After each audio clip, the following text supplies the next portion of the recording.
It's a rough day in the world of Magic the Gathering. Wizards of the Coast has just announced that going forward from Aetherdrift, booster boxes will be shrinking in size. On top of that, the brand new secret lair that they've announced is an absolute abomination that has left a bunch of people scratching their heads wondering what Wizards is up to. And as a cherry on top, we now also have the worst holiday magic card ever printed to look at. Magic. I am a wizard! History. I'm an old wizard! The magic historian. My bones hurt. Greetings, owners of fine luxury cardboard rectangles, my friends. I hope the day finds you well because we have gathered for another glorious installment of Mega Magic News. We've got Aetherdrift booster box changes. We have the insane new Commander Secret Lair to talk about. And as an added bonus, we do have essentially the worst holiday card ever printed that is extra awful for me in particular. So let's dive in talking about what's going down with Aetherdrift. Wizards of the Coast has made the change of the amount of booster packs that are available in boxes going forward. So starting with Aetherdrift, it's going to be dropping back down to 30. It feels like a very weird choice in some ways because it was, I don't even know how long ago, but it was very recently that Wizards of the Coast came out and said, okay, well, the changes that we made by going to set boosters and draft boosters has changed things up in a negative way. It's impacting draft in a way we don't want to see. There's not enough room for all these different products, so we're going to be trimming it down. Now, obviously, they mentioned other booster packs since then, but ultimately, it seemed like the switch from 30 to 36 packs was meant to serve draft, where they're like, okay, we're going to keep the boosters more similar to set boosters in terms of you being able to crack extra rares and that kind of stuff, but we're going to switch to the 36 pack setup as a nod to draft. But now we just have them going, okay, we're going back down to 30, which makes you wonder, what is prompting this change? Now, from my estimation, this is most likely a way of essentially getting some price increase action going on in the future. We're going to see some price increase action from Foundations to Aetherdrift in terms of the packs are going up by something like 25 to 50 cents a pack between those two sets. And we know that because Wizards has announced the MSRP. So basically, booster boxes, have gone up in price on a very steady incline, right? We have seen a number of these increases walked through in what feels like a very short period of time. So depending on where you are. So in Canada, for example, you used to be able to get a booster box for $100. Now it's $210 before the taxes come in. And Wizards has to be eyeing more price increases for 2025. So this is, as the kids say, shrinkflation, where you go and buy a bag of chips and, oh, look at this, there's 10% less chips in the bag, but it's available for the same price. Now, they haven't announced that these booster boxes will cost the same as previous booster boxes. So most likely what's going on is this is just a setup for another price increase. If we're already used to paying $210 for a booster box, to use the pricing examples from here, right? You're already used to paying $210. Well, now they drop it down to 30 packs. So all of a sudden, you're going to be paying maybe $180, $190 a box. So it feels like a decrease. Then later in the year, they can increase the price packs, increase the booster boxes, and it'll go back to 210 or whatever. And that's what you felt like you were used to. Or if it goes up a little bit more, now it's at 220, it doesn't feel like, okay, we're staying up here and boosting it forward. So to me, this says that it's a couple of different things. Wizards of the Coast could be totally aiming to crank prices as they're going forwards. It could also be that they're starting to hit the ceiling where they're noticing a diminishing returns in the amount of people buying the boxes. We're in a very muddy time with all that right now because Wizards made knee-jerk reactions based on the fact that draft boxes weren't selling very well. Yes, they made the change to play boosters, but before they did that, they went, okay, look, we've got a whole bunch of draft boxes that we haven't sold. What are we going to do with it? And somebody said, let's make standard 3 years instead of 2 years, so all these boxes have an extra year added into them. So it's not 100% easy to take a look at the level of demand and sales and figure out whether Wizards has actually hit that ceiling, because they've been looking for the upper price point on all of these different products for a considerable amount of time. Magic 30 was another experiment in trying to find out how much people would pay for product. They genuinely thought they'd be able to sell $250 boosters 4 at a time for $1,000 US, right? So like after they made the decision to start barreling down the price increase road, they're trying to find the threshold where how much will people pay where they start to go no. So this could easily fall into the category of Wizards is lining us up to hit us with more price increases, or it could just be that we've actually hit that point of resistance where you look at other card games and you can get booster boxes for less money. And when you compare Magic to other hobbies,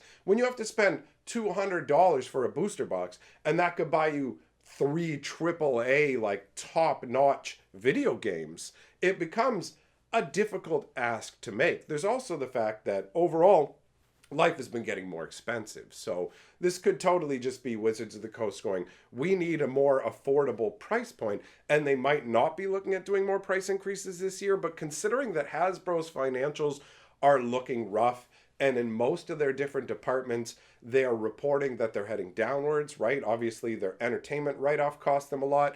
The whole toy situation where they're struggling in a bunch of different toy markets with bad product, extra inventory, all that means that Hasbro is going to need more money, and Magic is one of the most margin-rich products that they have. And if you don't know what that means, essentially the cost of making it versus the amount of money that they make. Like some products can have a margin of where you're making maybe 20-30%. Magic can easily double that, where you can be making 50 to 60% margins, which is unheard of with a lot of products. So it's not 100% clear exactly what the underlying logic is, but ultimately I look at this as them priming the pumps for more price increases, because if you increase the price per pack, then that across 36 packs is going to be a higher increase that you see hitting a box. Basically, you're getting rid of 1/6 of the packs, which means you also hide 1/6 of the price increase.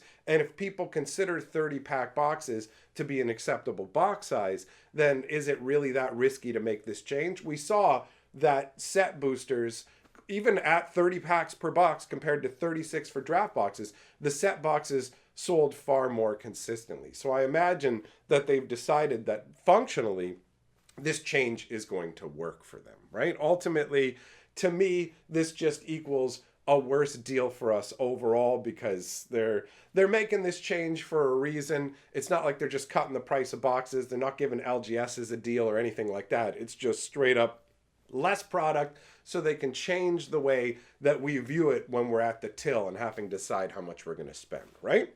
So that covers the news about Aetherdrift's price increases. Now, let's talk about the new secret lair that Wizards of the Coast announced. It is a Commander secret lair.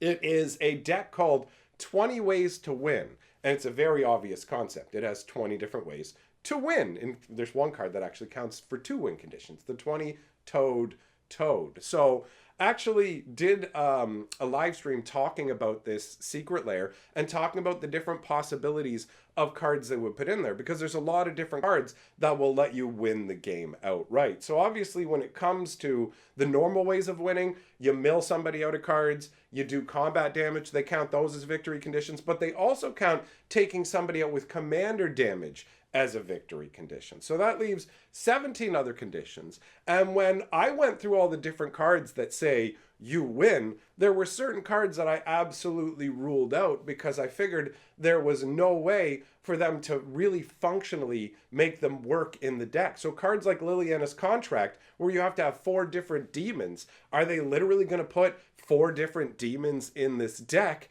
and go, okay, you can meet these conditions? And the answer is no, they're not going to put 4 different demons in the deck. But what they did do is jam a bunch of random win cons that you pretty much can't win with. The deck has the the Shinto of Life's Origins or whatever it's called as the actual commander, which might make you think that it's got shrines and other stuff going on in the deck, but ultimately it doesn't. It's just there to be your 5-colored commander, right? And so there's certain cards in the deck where, you know, happily ever after, you're like, okay, I can see myself meeting the conditions of that. And, you know, there's things like Triskaidekaphile, where you have to have 13 cards in your hand, but you've got a couple of ways to draw in your deck. Ultimately, all of these different win cons end up pulling you in tons of different directions. So I've got some of the examples of the different win cons they included in the deck. Some that are a little easier to do but still feel kind of difficult, and some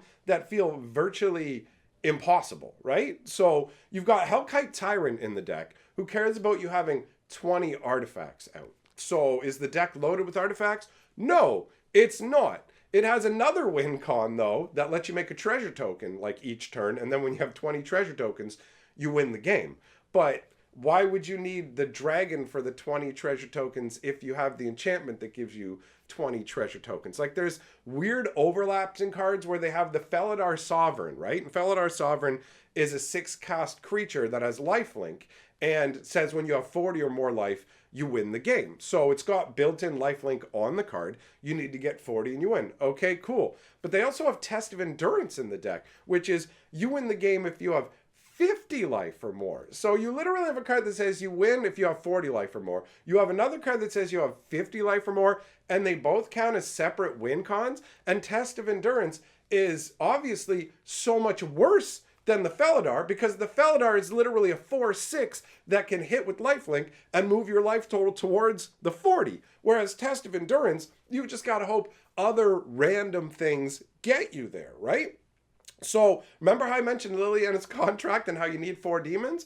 They put Liliana's Contract into this deck. They did not put 4 demons in. They put Maskwood Nexus, which makes those shapeshifter tokens, right? So it's like, okay, these shapeshifter tokens count as demons. So you essentially have like one card in the deck that will actually let you meet the conditions. And another card that I ruled out that they would not put in the deck that they actually did was Biovisionary. And with Liliana's Contract, I went, well, I don't see them putting in 4 demons, but they theoretically could. Biovisionary, I ruled out as a card possibility altogether, because Biovisionary literally is a creature that says if you have 4 Biovisionaries out, you win the game. But it's commander. You can only play with 1 copy of the dude. So why would they put that in there? It would literally be impossible to make it happen. But nope, they put a right of replication in the deck, which you can kick to make copies of the Biovisionary. So there is technically 1 card that you can use to make it work. So ultimately, this deck is like a gigantic pile that has no real synergy whatsoever. It's a bunch of one-offs that maybe if you get the other card in your deck you can win with, but it's not any kind of stable 2-card combo or anything like that. It's literally get a Biovisionary out and manage to right of replication it. There's no concerns that this deck is going to be too powerful straight out the gates, especially considering the fact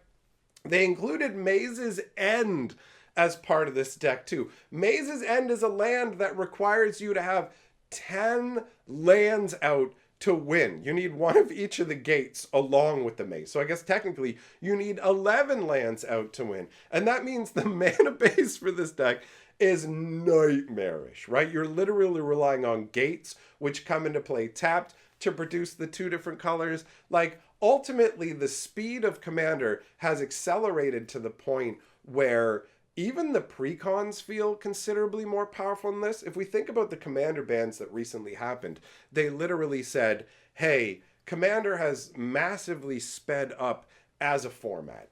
And as a result now, we can see the late game being like 6th turn rather than 12th turn. So in an environment like that, how is this deck ever going to do anything, right? Like, it doesn't seem like it's good at any of the ways of winning. Even just straight up the standardized, like milling out your opponent, you're not going to be able to do that easily. Taking your opponent out with actual combat damage, you're not going to be able to do that easily. And these commander decks are it's a random mishmash too. They have some artwork in it that is like crazy raccoon themed. Check it out. They're having some fun little breakfast. But most of it is just reprints of cards that already exist. It comes across as the most buy it for pieces kind of commander deck I've ever seen. But the problem is, it's not like if you're buying it for pieces, you're buying it for pieces for like 40 different decks because there's no overall coherent theme to go with it. And when you wrap in the fact that Wizards of the Coast does not have a good track record with delivering secret layers in a timely fashion in the first place, and also they have problems with the getting the right, people will get a secret layer and they'll be like, one of the cards in my secret layer was wrong. Well, when you get one of the cards in your commander deck that's wrong, it's going to be a big deal when these all have very particular strategies and there's only one card in the deck that can let you win with the strategy. And you look at the first commander deck that Wizards of the Coast released in this secret layer fashion. It was the Heads I Win, Tails You Lose coin flip deck, which a bunch of people were super stoked about. Like, it had a coherent theme. It only had 5 unique cards in terms of the artwork, but it had a coherent theme, but it took them over a year to get it sent out. Like, it literally took over a year for fulfillment, although in part that was because it wasn't just the commander deck. It also came with extra bells and whistles in the form of a special coin, like that was designed for the secret layer. It's the Ocon and whatever the little Cyclops guy. There's the big Cyclops and the little guy, and I can only remember Ocon, but it was a coin based on them that people had to wait over a year to get, and when they actually got it, unfortunately, the coin itself broke after a few flips. So literally I had people sending me pictures of these broken coins. So this is, if I'm correct, the 3rd Commander Secret Layer that they are offering.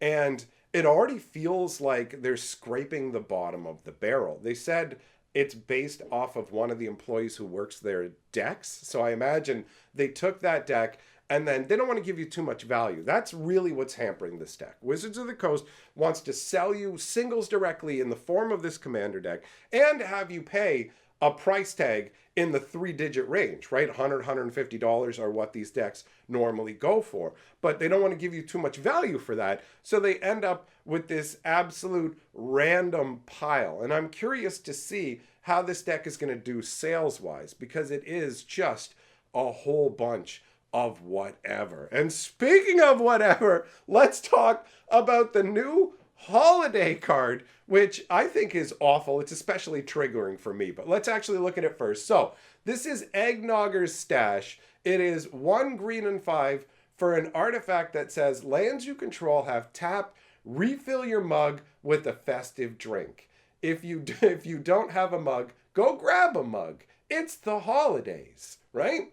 And then it says at the beginning of combat on your turn, if you have a drink stash, put 2 +1/+1 counters on each creature you control.